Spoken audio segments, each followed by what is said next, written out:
Greetings. Welcome to ITR Live. I'm your host, Chris Hagan, and we are back here in Studio 130 for another fun-filled, action-packed episode of the Gold Standard in Iowa Conservative Podcast. I'm joined here in studio with John Hendrickson, and not joined in here in studio by President Herbert Hoover. I can't believe I forgot him for the second episode in a row. Yeah. Okay.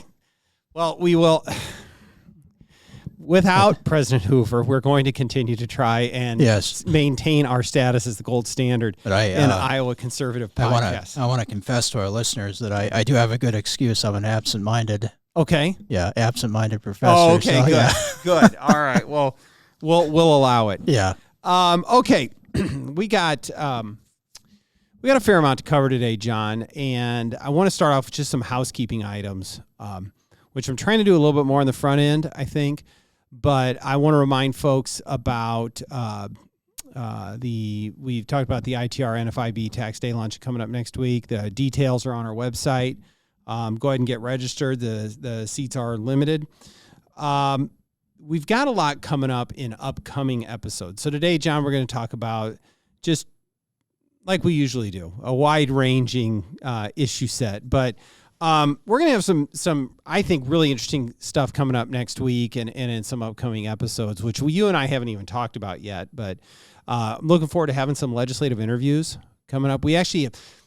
Here's the fun part. We actually have legislators that want to come onto the show. That's exciting. So usually, you get out and you try and book these folks to come in. And we've had a couple in the past come on and do it. So they want to get the message out. Yeah. So they know this is the gold standard. Yeah, it is. It is. They get it. We are going to have, so we're recording this on a Thursday afternoon. Tomorrow, so Friday, the day that many of you are listening to this, will be the close of the legislative candidate filing period. So by 5 p.m. or 4:30, I suppose, on Friday, March 15th, is the final date that a candidate can submit their petitions to get on the ballot in Iowa. And so we're going to have a kind of a recap of what we're looking at for the primary elections, then ultimately on to the general. And so we can start, I know we've spent a lot of time on the legislative session and a lot of time on local budget season, but we're going to start talking about some horse race stuff and getting into the politics of it. And to that end, John, you and I were talking just here before we went on air about the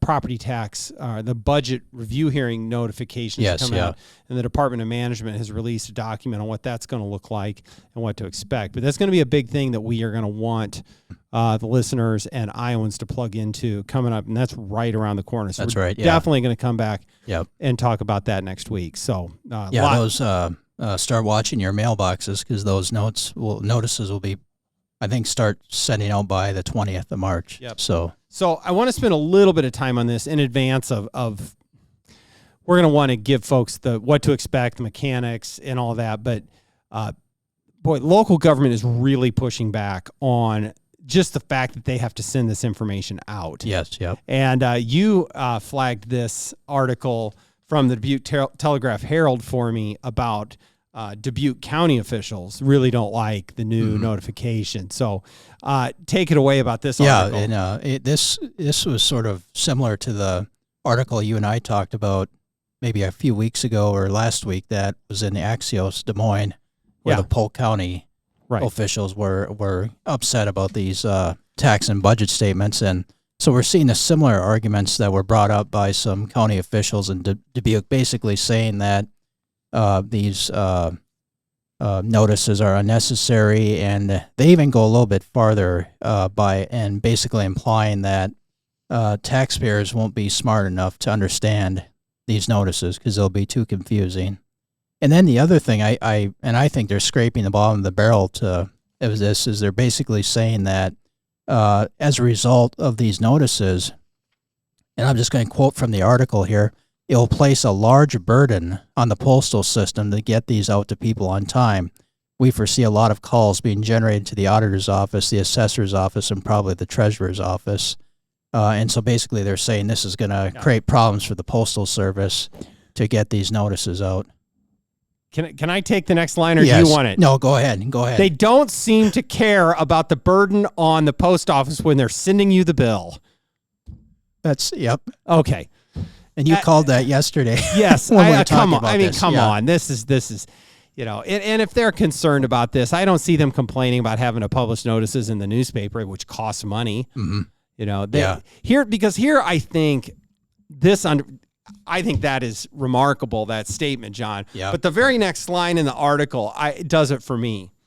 So we're going to mail this out, Supervisor Harley Potoff. People are going to look at this and think, what is it? And our phones are going to be ringing. Yeah. The horror of you giving your constituents information about what you want to tax them and them calling you to find out what's going on. I mean, wow, that's bad news when they actually want to find out what you're doing with their money. That's right. Yeah. And that's the part that it's somehow out of bounds. Mm-hmm. That people are going to want to call and get answers. And that's all we're trying to do here. Yeah. The whole point of this is to get people to ask the question, what is this? That's right. And what am I getting for my investment? Yeah. And leave it up to the supervisors to justify it. And if there is good explanation for it, great. Mm-hmm.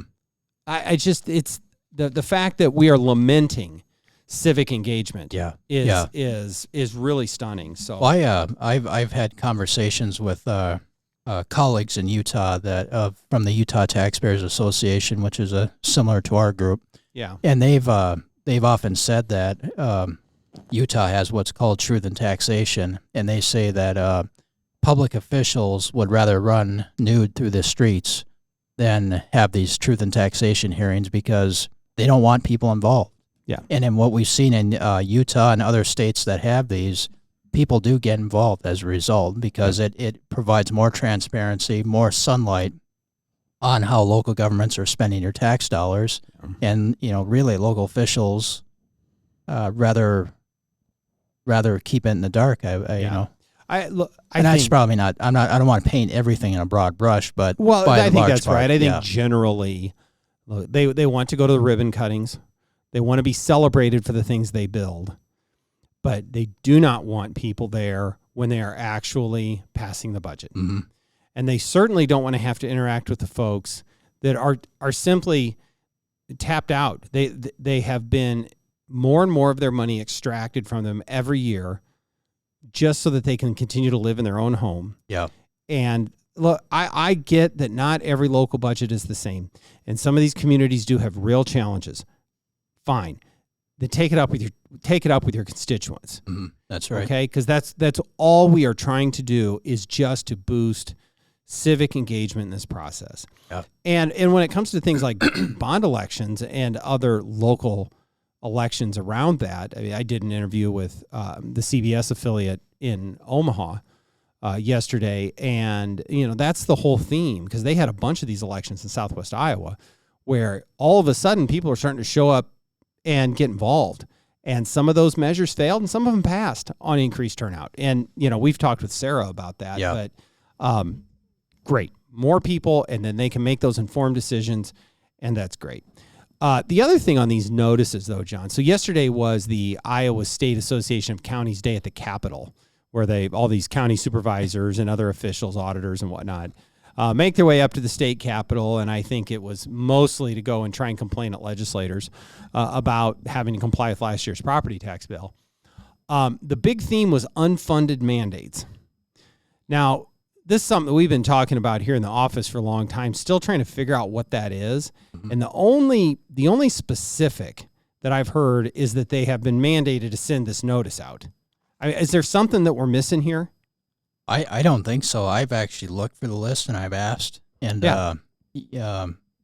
they don't provide it. Yeah. And so I think this is largely a talking point. Well, and I remember when we did the our regional roundtable in Pella last fall along with NFIB, and we had Senator Ken Rosenboom was there. Yes. A former county supervisor who has been asking the very same question. Send me the list. Let's see it.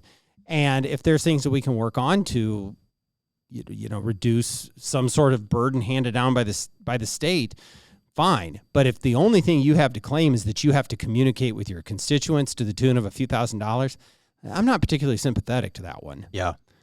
There is I call it the blame game going on at the local level where whether it's the county, city, school districts, all pass the blame onto someone else. Yeah. And in this case, the county, it's a good excuse. Well, we can't address property taxes because it's the state's fault because of the mandates, and so therefore we can't do anything about it. Yeah. I was reminded too, and for our listeners that are involved up at the State House, that I can think of a time recently when the state did pick up the bill for something that was being provided for at the county level, which was the mental health levy. So a couple of years ago, the state decided we're gonna pick up the tab on that.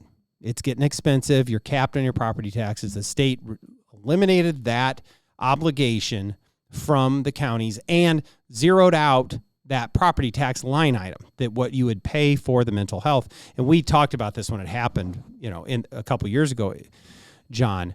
Those savings were intended to be passed on to individual taxpayers. So whatever that amount was, okay, well, my property tax rate should go down by that amount. But we found out in half of Iowa counties, that wasn't the case. So we have a very recent example of the state actually deciding to step in and take over the obligation of the counties, and yet counties, many of them blew right through that savings and continued to tax at the rate that they wanted to. That's right. So, it really should be the legislature having a weary eye towards cities and counties, not the other way around. Yeah, you're absolutely right. Okay, well, very good. Good. I have a question for you, John. This is just a random one, and I kind of previewed this for you. So, Senate Majority Leader Chuck Schumer had some comments in the news that calling for the end of the Netanyahu-led government in Israel. And it obviously drew some ire from others, but directly engaging in Israeli internal domestic politics, calling for a change in leadership in Israel. Is that election interference? Yeah, I would say so. Is that the United States interfering in another nation's democratic elections? Mm-hmm. Yeah. I think that's stunning. It is, yeah. And, as we were talking about this, John, it should generate a big response from people. But these are just words, and President Obama did this directly. Yes, yeah. On the ground with dollars and resources to impact Israeli elections back in the day. I got to read this quote. So anyway, this was actually in the Wall Street Journal. I read this where Schumer's running his mouth about getting involved in internal Israeli politics. Because this quote from Mitch McConnell is really good. Took to the floor. It is grotesque and hypocritical for Americans who hyperventilate about foreign interference in our own democracy to call for the removal of a democratically elected leader of Israel. He said, "This is unprecedented. We should not treat fellow democracies this way at all." Yeah. Well, so are we worried about threats to democracy, or are we not? We're only worried about threats to democracy if it doesn't fit the progressive liberal playbook. Then it's a threat to democracy. If you're not in the mold of what they want, then it's a threat to democracy. So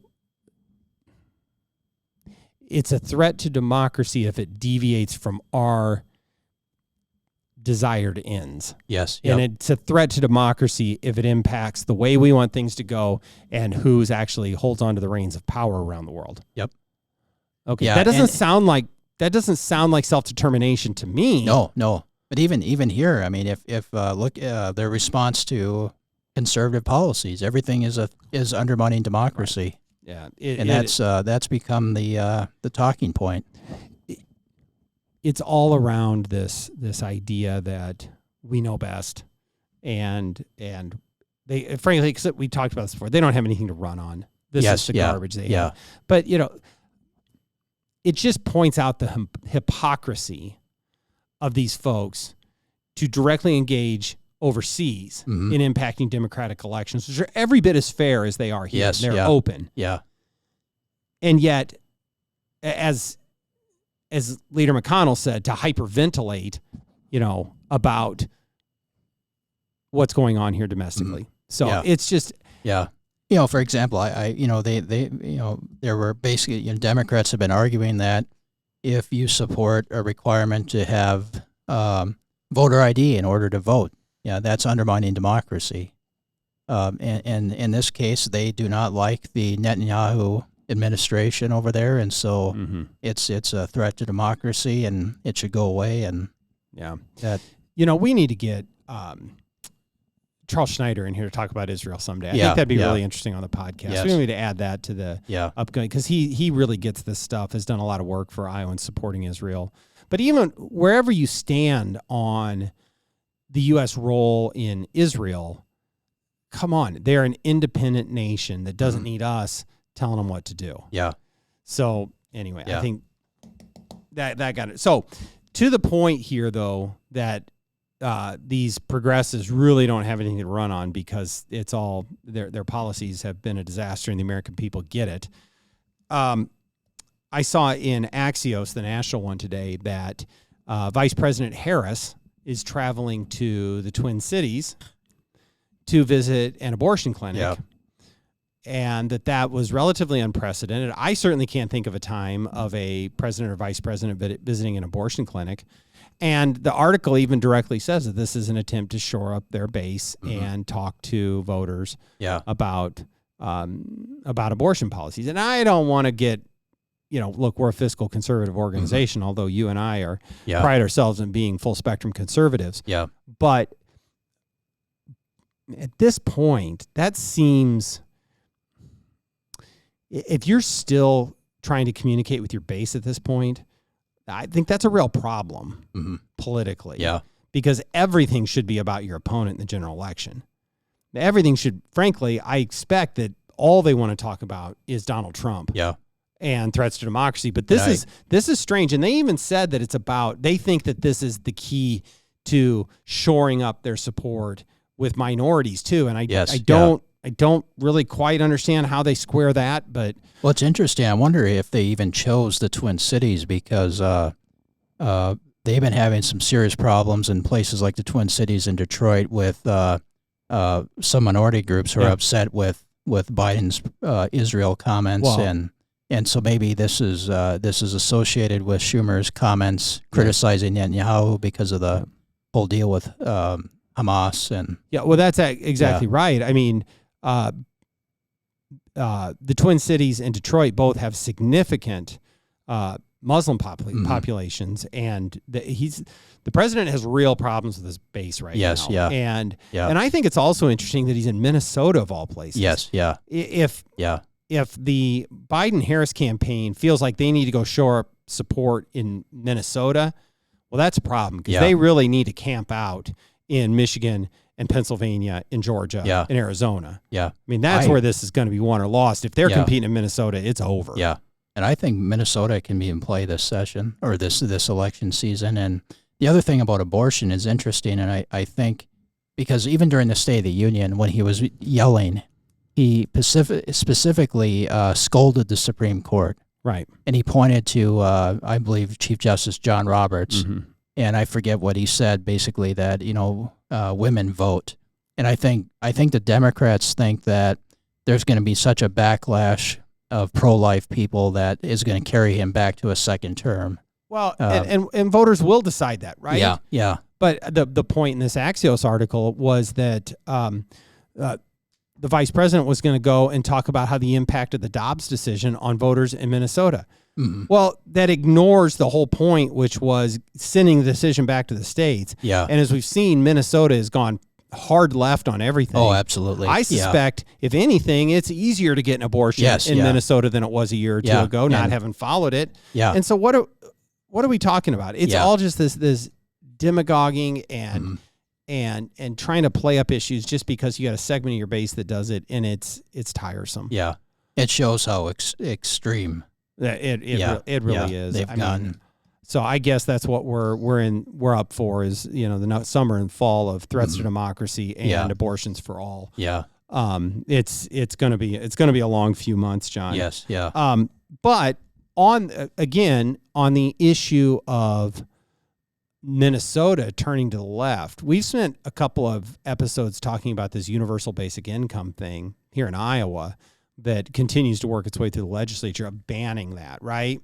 Well, you were telling me that in Minnesota, they're actually trying to expand that and do that statewide, yes, right? Yeah, yeah. And so it's another point where not only have they moved hard left socially, but their fiscal policies are becoming socialist. It is, yeah. Yeah, and they this was an effort last session, and they tabled it. And so because they are projected to have a smaller surplus this year, the bill is advancing through the DFL-controlled legislature. And basically what it does is creates a pilot program that would have modeled off what St. Paul has done, but it creates a statewide pilot program, $100 million that would be directed towards nonprofits, tribal governments, and cities to establish universal basic income programs. And it seems to be coasting through the House right now in Minnesota.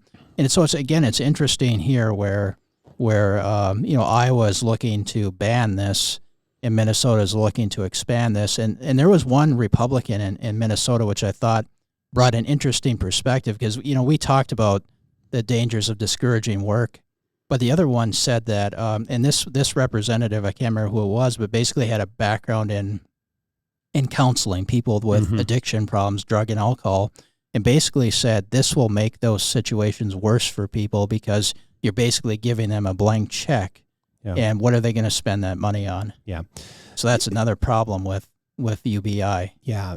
When it has no consequences. And not necessarily to belabor the point, but I think as a thought exercise, the concept was we'll give folks this check in lieu of the rest of their benefits that they get, and they can decide how to best spend it. Yeah. And maybe we can determine what the needs really are. But that's not what's happening. It's not what's happening here in Central Iowa, and it's not what's happening in Minnesota. They're just giving them more money right over the top of their other benefits they get. It's like, what are we doing here? Yeah. That is nothing more than a straight up incentive to stay out of the workforce. That's right. And the progressives love to lament things, the cliff effect and certain benefits.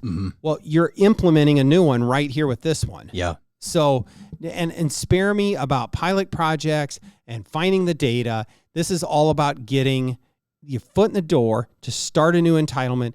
And I think every Iowan, especially our listeners, understand instinctively that once you start those entitlements, they're next to impossible to end. You're absolutely right. Yep. So that's why you have to stop it now before it gets out of hand. Yeah. So anyway, Minnesota, I'm sorry, John. Maybe our listeners don't all know that you're a proud native Minnesota. Yes, yeah. But part of me wants to say, you know what? Go for it, guys. Knock yourselves out. Go hard left. Meanwhile, here in Iowa, we're going to stay over here and we're going to govern conservatively. Yeah.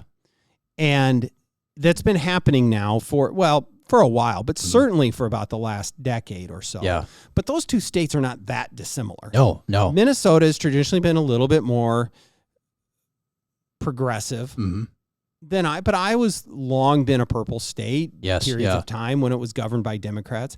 And yet now these two states are diverging. And now instead of comparing, like you've done very well, comparing Iowa to California or New York or even Illinois, but those states are different. Illinois is even different than Iowa. You've got Chicago, big city, and the unique nature. Comparing Iowa and Minnesota, that's like for like. Yes. And so we can see what's going to happen in Iowa and what's going to happen in Minnesota. And we'll let folks decide where they want to live and what works better. Right? Yep, absolutely. You can watch the fiscal calamity that's already beginning in Minnesota. Meanwhile, Iowa continues to run huge surpluses and cut taxes, plus just the societal breakdown that happens. Yes, yeah. When you govern like this. Yeah, last census, Minnesota almost lost a representative because they're losing population. Right. People are fleeing the state. Well, wait a minute. Yeah. I keep hearing liberals in Iowa talk about how they're going to move to Minnesota. Oh, because of all these dastardly plans that they do in Iowa. I'm moving to Minnesota. Yeah, they haven't They're either So- going somewhere else or they haven't. So we don't have any date on Yes, that. It's yeah. just a bunch of people Yeah. blowing off steam. I guess Yeah. they don't want to move to Canada anymore. They're just Yeah. going to move to Minnesota. Yeah, and it's really a shame what they're doing up there. Yeah. It's really awful. I agree, John, but it will give a little even more of a chance for Iowa to shine. Yes, And that's what yeah. we're here to work on Yeah. is what's going on here in Iowa. Well, very good.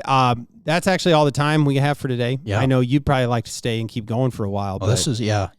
okay. Well, good. Well, like I said at the outset, we've got a lot of other stuff coming up in future episodes.